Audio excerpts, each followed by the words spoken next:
minsan lang kayo magkakaroon ng isang ina.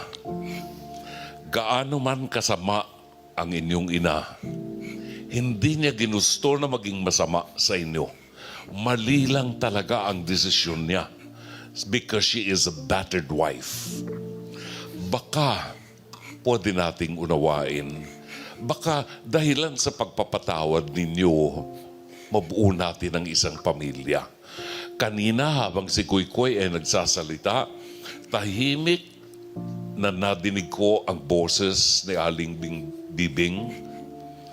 Patawarin niyo ko. Sa isang ina na nagsikap na pangalagaan ang kanyang anak, hindi po madali sa isang ina ang magsabing, patawarin niyo ko. Sana magkaroon ng pagpapatawad sa mga anak.